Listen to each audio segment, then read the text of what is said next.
नमस्कार दर्शक बंधु आपण मानक मो चैनल को स्वागत।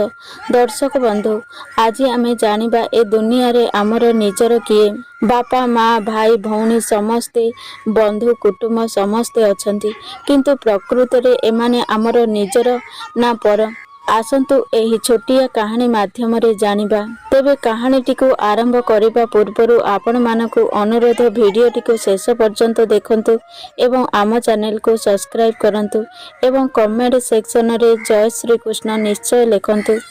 तेबे दर्शक बंधु आसंतु जानिबा ए दुनिया रे प्रकृत रे आमर निजर किए। गोटिए समयर कथा। गोटिए नगरे जणे बहुत बड़ जमीदार थिले।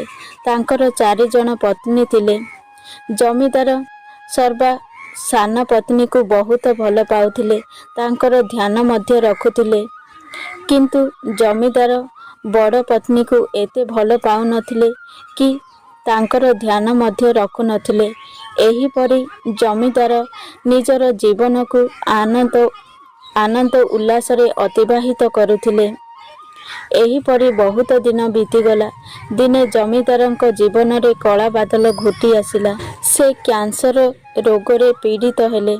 वैद्यराज आसी तांकर चिकित्सा कराइले। बहुत चिकित्सा चलिला किंतु जमीदारंकर स्वास्थ्य रे कौनसी उन्नति घटिला नाही। दिने जमीदार दुख मनरे वैद्यराज को पचारिले, हे वैद्यराज मु केबे सुस्थ हेबी बा आरोग्य हेबी।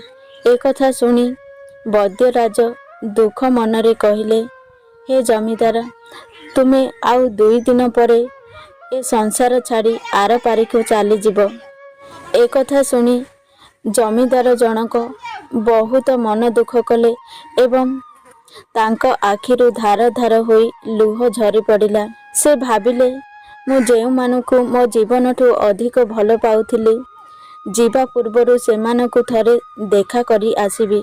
एहा भाबी जमीदार प्रथमे सान राणी पाखकु गले एवं कहिले, तुमे जानिछ मु कैंसर रोग रे पीड़ित अछि एवं काली मु ए संसार छाड़ी चली जाउची, तुमे मोर साथ दबो कि? एक कथा सुनी सान राणी कहिले, हाँ मु जानिची तुमे काली चली जीव, किंतु मु कौन पाई तुमरो साथ देबी? तुमे चली गला परे मु आउ काहा पाखकु चली जीवी। तुमे चली गले चली जाओ, मोर कौन गला। एक कथा सुनी जमीदारंक आखिरु धार धार होई लुह झरी पड़िला एवं कहिले, मु जाहाकु मो जीवनठु अधिक भल पाउथिली से आज मते एमिति कहिला। एहा परे जमीदार द्वितीय पत्नी पाखकु गले एवं कहिले, तुमे जानिछ मु कैंसर रोग रे पीड़ित अछि, काली मु चली जीवी, तुमे मोर साथ दबो कि? एक कथा सुनी द्वितीय पत्नी कहिले, हाँ मु तुमर साथ देबी जे, किंतु घरर एरुंडी बंध पर्यंत साथ देबी, ता आगक नुहे। एक कथा सुनी जमीदार खित हेले एवं तृतीय पत्नी पाखकु गले एवं कहिले, तुमे जानिछ मु कैंसर रोग रे पीड़ित अछि एवं काली ए संसार छाड़ी चली जीवी, तुमे मोर साथ दबो कि? एक कथा सुनी तृतीय पत्नी जनक कहिले, हाँ मु जानिछि तुमे काली की ए दुनिया छाड़ी चली जीव, मु तुमको साथ देबी जे, किंतु गाँर मशाणी पर्यंत, ता आगक नुहे। एक कथा सुनी जमीदार भाबिले, किए कहूची तुमे जीवा पूर्वरु मु तुमको छाड़ी चली जीवी, तो आउ किए कहूची घरर एरुंडी बंध पर्यंत साथ देबी, तो आउ किए कहूची गाँर मशाणी पर्यंत साथ देबी। जो मानकु मु जीवन रे एते भल पाउथिली शेषरे सेमाने एमिति कहिले। तापरे जमीदार सर्वा बड़ पत्नी पाखकु गले, जाहाकु से जीवन रे केबे भल पाउ नथिले कि केबे मध्य तार ध्यान रखु नथिले। शेषरे ता पाखकु गले एवं कहिले, तुमे जानिछ मु काली की ए दुनिया छाड़ी चली जाउची, तुमे मोर साथ दबो कि? बड़ पत्नी जहा कहिला आपण माने सुनिले आश्चर्य होई जिवे। से कहिले, तुमे सिना मोर साथ दौन, किंतु मु तुम सहित थिली, रहिची एवं रहिथिबी, जन्म जन्मांतर पर्यंत तुम सहित रहिबी। ତୁମେ ସିନା ମୋତେ ଅଣଦେଖା କରୁଛ।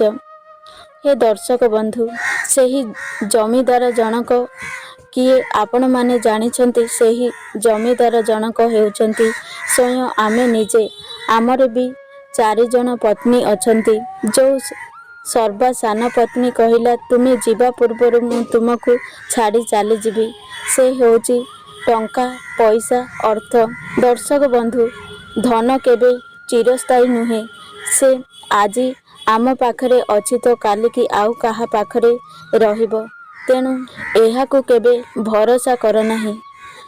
ଯେଉଁ ଦ୍ୱିତୀୟ ପତ୍ନୀ କହିଲା, ମୁଁ ତୁମକୁ ଘରର ଏରୁଣ୍ଡି ବନ୍ଧ ପର୍ଯ୍ୟନ୍ତ ସାଥ ଦେବି। ସେ ହେଉଛନ୍ତି ଆମର ପତ୍ନୀ। ପତ୍ନୀ କେବଳ ଘରର ଏରୁଣ୍ଡି ବନ୍ଧ ପର୍ଯ୍ୟନ୍ତ ସାଥ ଦେଇଥାଏ, ତା ଆଗକୁ ନୁହେଁ। ଆଉ ତୃତୀୟ ପତ୍ନୀ ଯେଉଁ କହିଲା, ମୁଁ କେବଳ ଗାଁର ମଶାଣି ପର୍ଯ୍ୟନ୍ତ ତୁମକୁ ସାଥ ଦେବି, ତା ଆଗକୁ ନୁହେଁ। ସେ ହେଉଛନ୍ତି ଆମର ଭାଇ, ବନ୍ଧୁ, କୁଟୁମ୍ବ, ପଡ଼ିଶା। ସେମାନେ କେବଳ ଆମର ଗାଁର ମଶାଣି ପର୍ଯ୍ୟନ୍ତ ସାଥ ଦେବେ, ତା ଆଗକୁ ନୁହେଁ। ଯେଉଁ ସର୍ବା ବଡ଼ ପତ୍ନୀ କହିଲା, ମୁଁ ତୁମ ସହିତ ଥିଲି, ରହିଛି ଏବଂ ରହିବି। ସେ ହେଉଛନ୍ତି ପରମାତ୍ମା, ପରମେଶ୍ୱର। ଦର୍ଶକ ବନ୍ଧୁ, ଦୁନିଆରେ ସମସ୍ତେ ସାଥ ଛାଡ଼ିଦେବେ, କିନ୍ତୁ ଭଗବାନ କେବେ ସାଥ ଛାଡ଼ିବେ ନାହିଁ। ସେ ଆମ ସହିତ ଅଛନ୍ତି, ରହିବେ, ମଲା ପର୍ଯ୍ୟନ୍ତ ଆମ ସହିତ ରହିବେ। ତେଣୁ ଏହି କାହାଣୀରୁ ଏହା ଶିକ୍ଷା ମିଳିଲା ଯେ ଏ ଦୁନିଆରେ ପ୍ରକୃତରେ ଆମର ନିଜର କେହି ନୁହନ୍ତି। ସେଇ ହିଁ ଜଣେ ନିଜର, ଯିଏ ହେଉଛନ୍ତି ସେହି ପରମାତ୍ମା, ପରମେଶ୍ୱର।